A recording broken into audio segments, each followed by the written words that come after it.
Hello, everybody. This is Darian Wigfall, Director of Operations for FarFetched, here with Blvck Spvde. Say what's up, sir.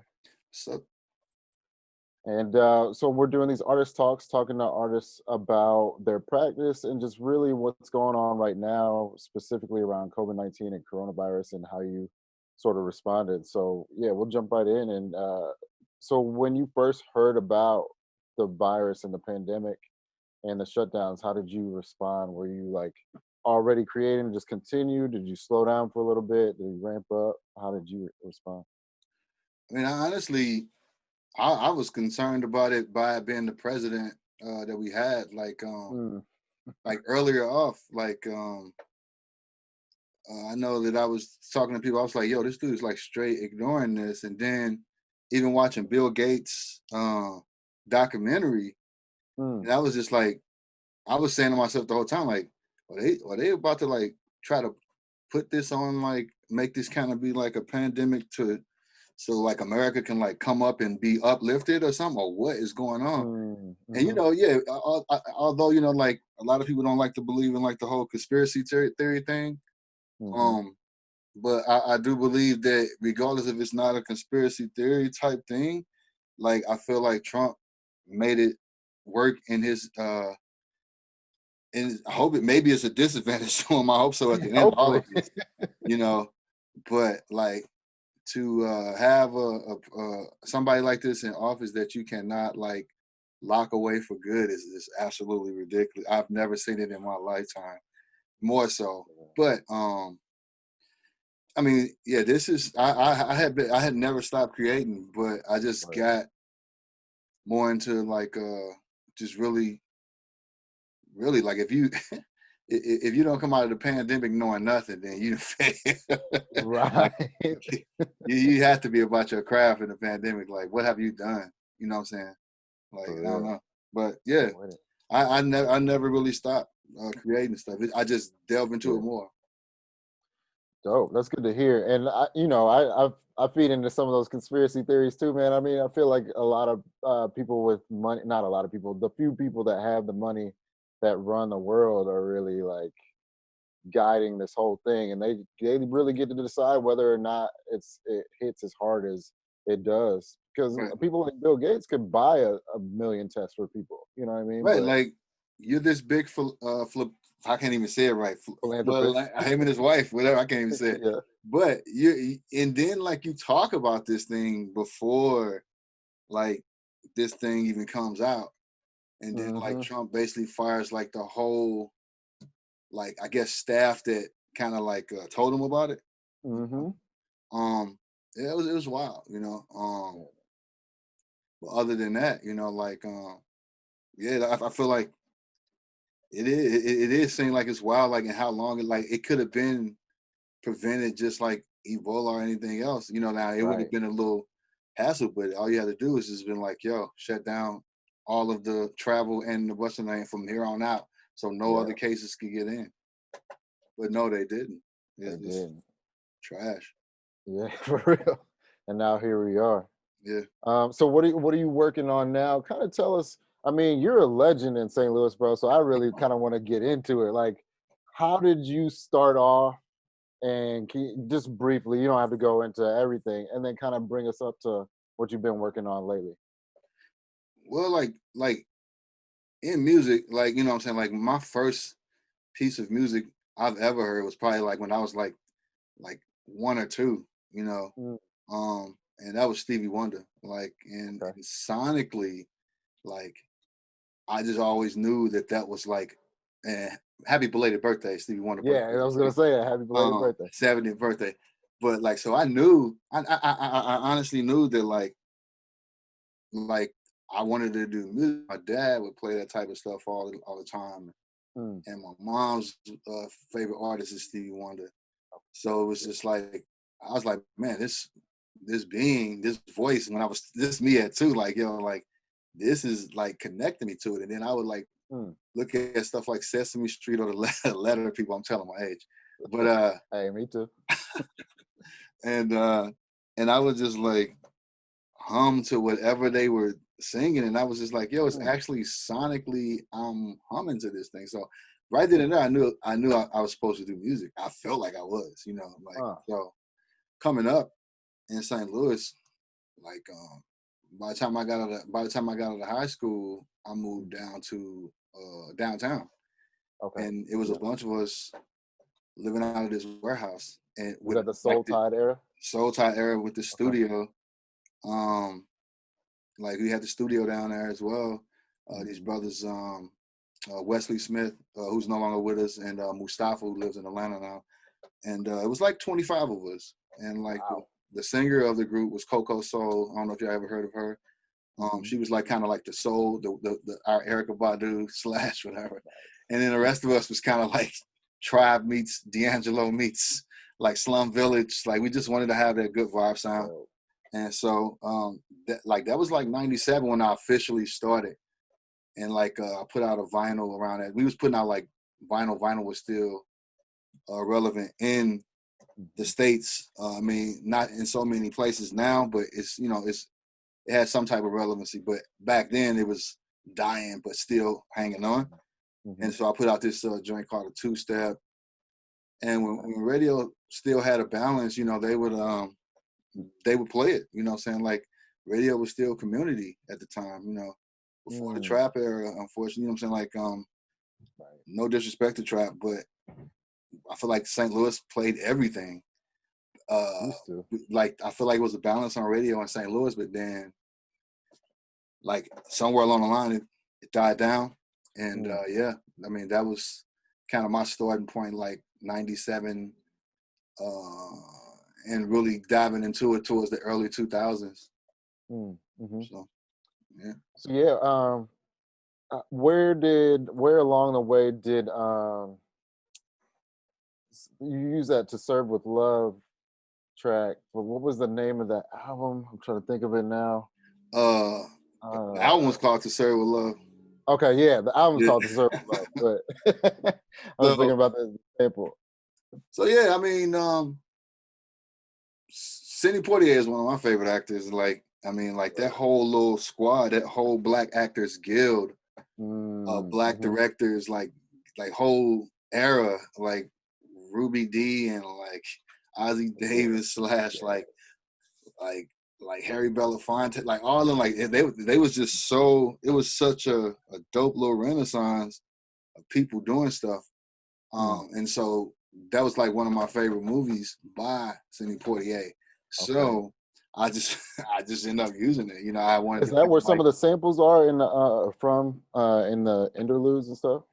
well, yeah, like the one joint is like not even like the pretty much none of it's the movie.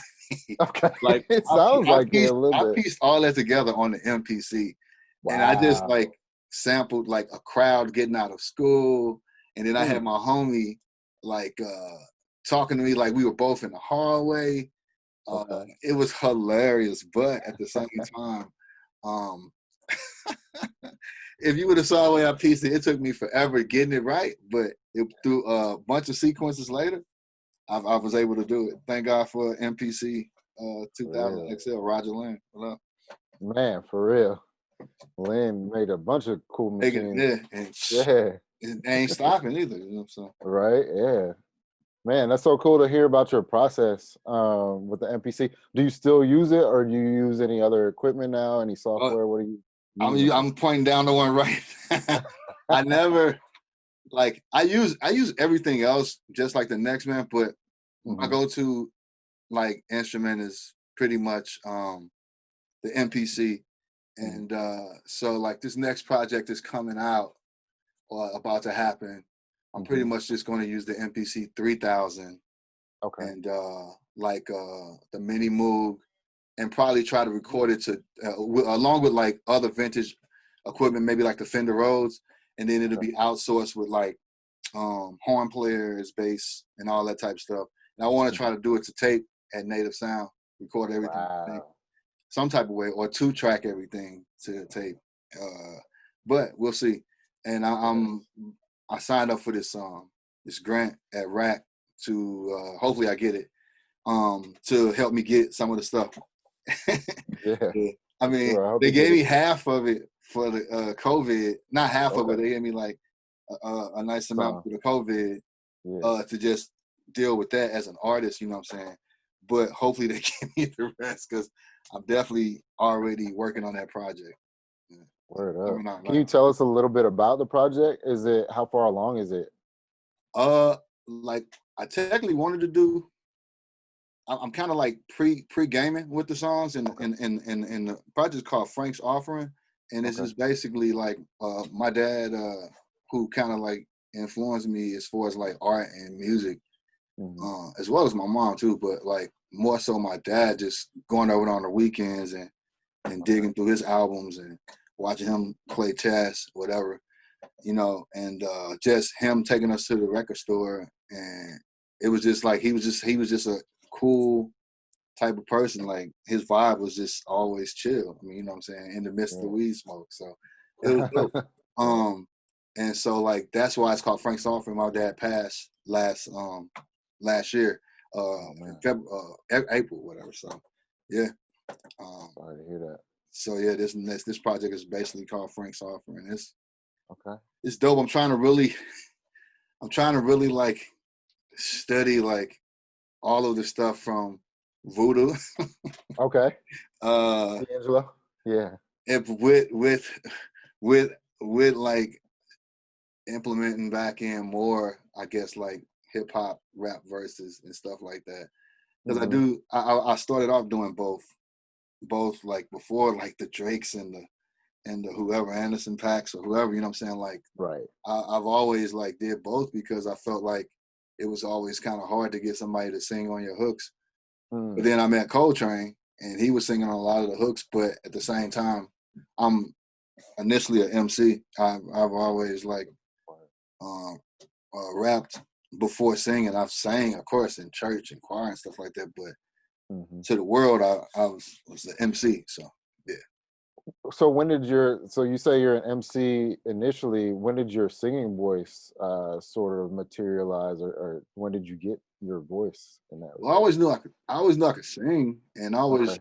been around like singing, like and always like was intrigued by like choirs and stuff. So I was in the choir in Mm. church, like Okay. Yep. regardless. But I just coming up in hip hop, it was that thing to where like I feel like they looked at you crazy if you like sang. Yeah. But Back man, in the we've day. came a long way from like just. I mean, hip hop still kind of like it's cresting with the misogynistic type thing, but at the same time, Hmm. it's different. But what I'm saying. But back in the day, they looked at you like, oh man, this dude, he whack, man. He singing. You know what I'm saying? Like Yeah. I imagine what Father MC then was going through because like the Mm. minute that you had singing on a hook back in the day, that was like that. It's like, oh, this cat's soft. He weak. Yeah. He saw. Like, Yeah. yeah, it's like, wow, bro, really? And so, but I mean, I couldn't let that hold me back because I was just like, yo, man, like my Mm. favorite artists are singers. You know what I'm saying? Prince Yeah. and Stevie Wonder are my favorite artists. So like, Man. I got to do it all. I got to be universal. You know what I'm saying? So Exactly. that's what it was. Word up. So getting kind of back into the COVID stuff, what do you miss most about like not being able to move freely or like just move about like we were before? Uh, Man, I missed a lot, man, because like I miss blank space not being open. Yeah. Cause now, I mean, it almost feel like before we didn't open, before we did have the space, I used to hit up Kaveh and be like, "Oh man, we got this idea for this and this and that." Hmm. And now what I'm saying, it's almost like you can't really make it come to life because everything's locked down. Man. But like, yeah, it just remind me of like before blank, and also like I'm not really able to go to the studio because I'm trying to like um slow up my whereabouts. You know what I'm saying? Like Hmm. I Hmm. have a parent that has a compromised like health issues. Condition. You know what I'm saying? So I can't really be like moving around like that. And the Yeah. studio is still kind of active. Like people going and do what I'm saying, sessions that kind of Hmm. invested in the studio downtown. Mm. So I can't really go there, and a lot of my equipment is there, but I got beat machines and stuff kind of Yeah. everywhere for real. So I What's try to up? go there. I'll be masked up though, but it ain't the same. Yep. Really, I got one too. yeah. So what are some of the things that you do to keep your spirits alive during this time that we have to be inside most of the day? Man, I literally like I watch a bunch of films. Yeah. Sundance, I got that. I got the Criterion Collection channel. It's like my Okay. favorite channel. Make beats, make music. Yeah. Uh, been doing like I did a few live sets. We got the Afro Sexy Cool anniversary that we got to do live. Oh I'm looking wow. forward to that. Dope. And just doing that. I did like the stay at home tour thing with Hmm. Luke from Pooh Fest Okay. this past. It turned out pretty good, but I think the one thing Hmm. with Instagram is that I feel like they cannot do a better job with like their sound on live, because I don't know if they're Mm. going to like some copyright with other like apps or something that Um, have it. So I mean, it seems kind of weird, because it's like you would think they would care about um how the sound quality is or whatnot, you would but think. instead now they like cut you off after a certain amount of minutes. Now you can't like Really? endlessly stream. Wow. Yeah, Oh, that's weak. Instagram need to get their stuff together. yeah. Man. Well, that's good. Have you seen any movies lately that stood out to you, or anything you want to suggest to the folks out there that's watching? I man, like between Vimeo and like the Criterion Collection, man, I just look around, man. Like it's a lot of black like uh filmmakers, like Khalil Joseph Davis. His brother was Noah Davis. They run the Underground Museum in LA, and he did Okay. my first video, Evil Love. So I look for a Oh lot of his wow. stuff. He did Good Kid, Mad City, When the Quiet Comes. Like Okay. I look for a lot of his stuff that he did. Terrence Nance, I look at a Mm. lot of him and his brothers. His brother's a good friend of mine, Nelson Bandela, and so I mean I just look for different stuff.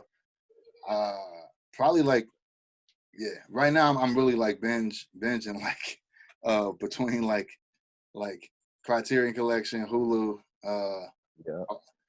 I was watching Black AF on Netflix.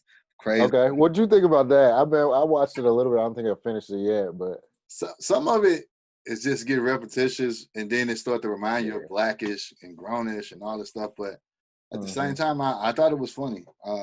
I thought it was cool. I think you're getting a little flack over it though. I forget why. Yeah, I think it's interesting because I feel like there's a parallel between him and Larry David, sort of in this Yeah, regard. Like, that's what it feels like. successful show already, and then he's like, "Well, let me do my own show that's not that format, but kind of the same format." Right. Yeah. And I don't think that people are used to a black lead that's not shucking and jiving, like always Exactly. making a Yeah. joke, or always the successful person. He's successful, but he's more of a foil, if that makes sense. Like Yeah. he's Like not gonna make you feel good about yourself, you no. know. Like my thing is like I talk to needles about that all the time. Like for once, Mm. like it's good to see black people in like roles where they're not necessarily Tyler Perry, even though he had Tyler Right. Perry on the Yeah. thing.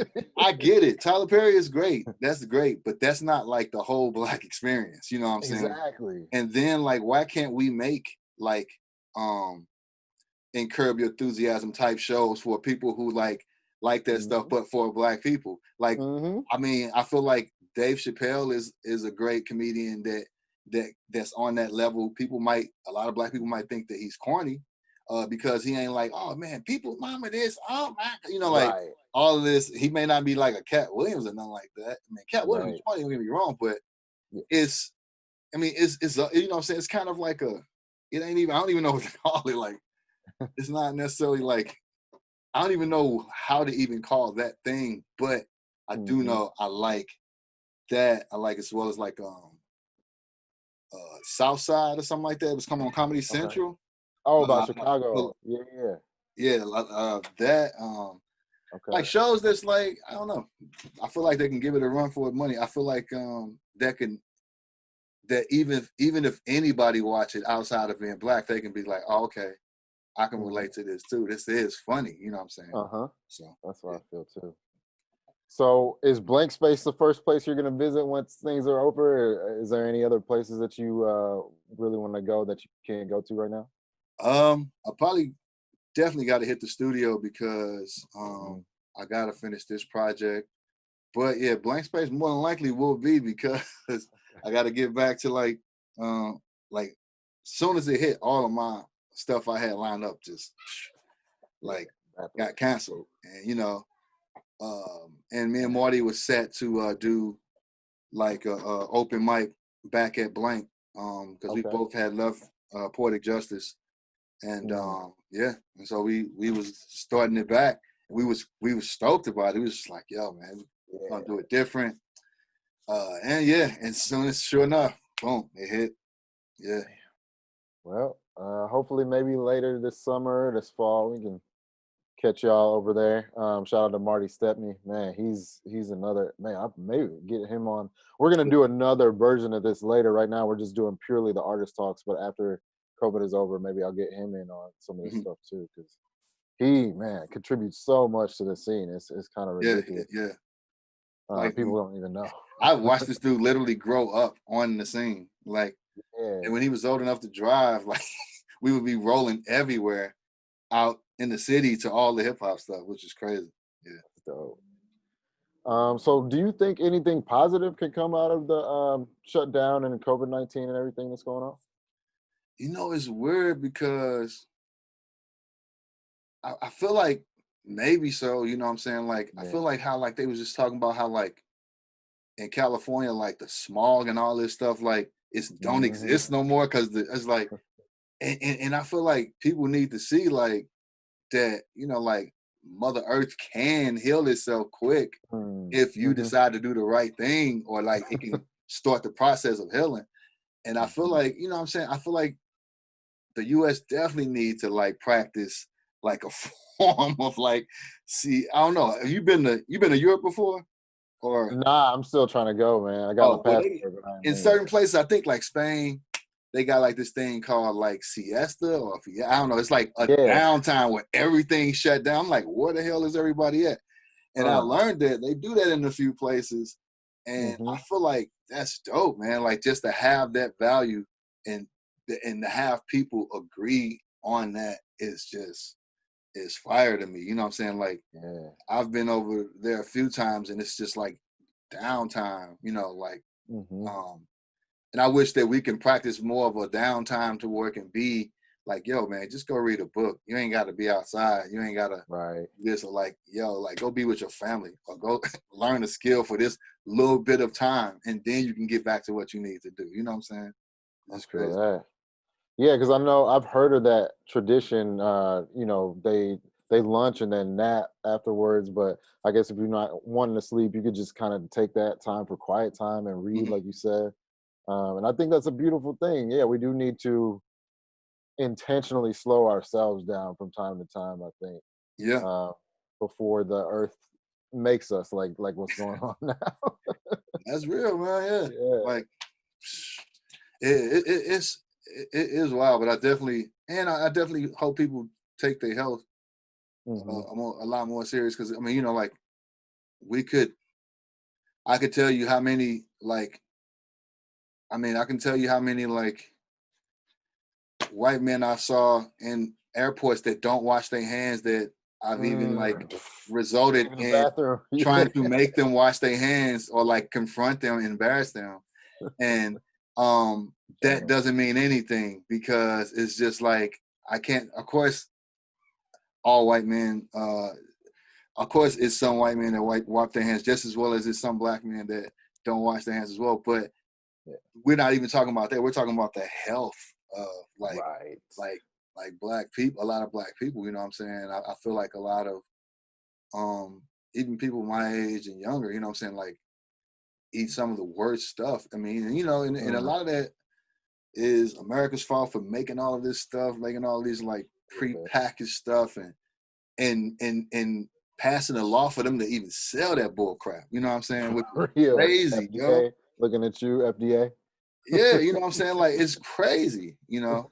And you know, like I feel like I've always been trying to like eat right. You know what I'm saying? Like, That's I dope. mean, just Are you definitely, vegan, or do you have any practice like that? huh? Are you vegan or vegetarian, or do you practice I'm anything like that? flexitarian now. Ah, I like it. No, the whole thing is that like I don't as of late, I thought I can go. I mean, I don't eat a lot of seafood because I'm allergic to certain things. But as of Mm, late, I feel like now I can't even really eat salmon. I tried to bite mm, into it, and it was just like, yo, it was that feeling of that food poison feeling. So I don't eat mm. any meat. I've Okay. after high school, I quit like pork and beef, and then I got food poison when I moved Wow. downtown. Damn. Uh, and so my whole thing is like, yeah, I don't eat any meat, you know, and Wow. um, yeah, I don't. I guess you can say I'm a vegan. I don't wear vegan clothes and no stuff like that. But I Yeah. mean, I eat vegan. I mean, there's nothing wrong with eating vegan. And Mm, people don't realize like you don't necessarily need meat. Like, I mean, true. I feel like protein from like you don't need beef at all. I mean, Mhm, protein mhm. from the beef that you want to think that you getting in hopes that the cow is eating grass. You see what I'm saying? Right.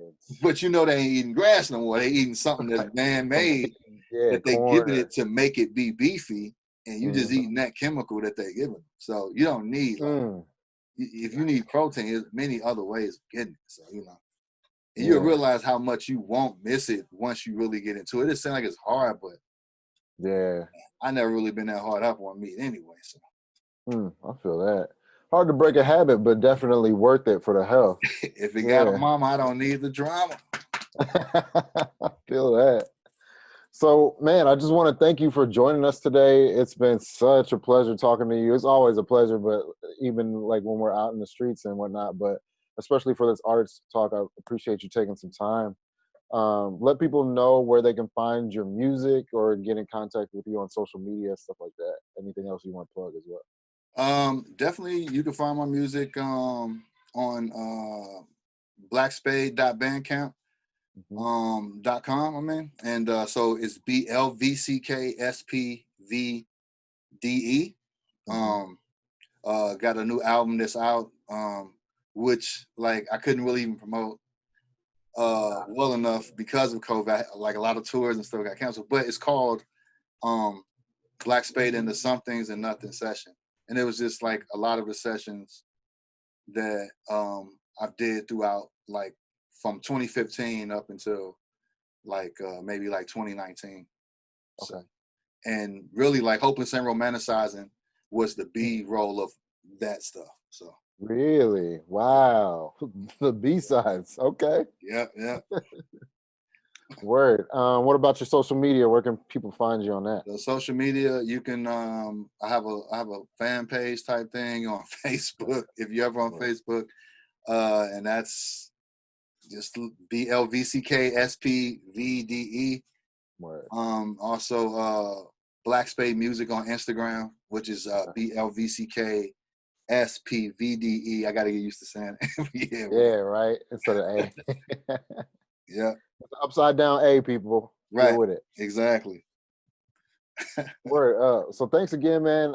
Stick around. We're gonna hop off here for the people watching, but appreciate you again, and everybody out there watching. You can always go to wearefarfetched.net to find anything far-fetched. And until the next time, be good to each other. Peace. Peace.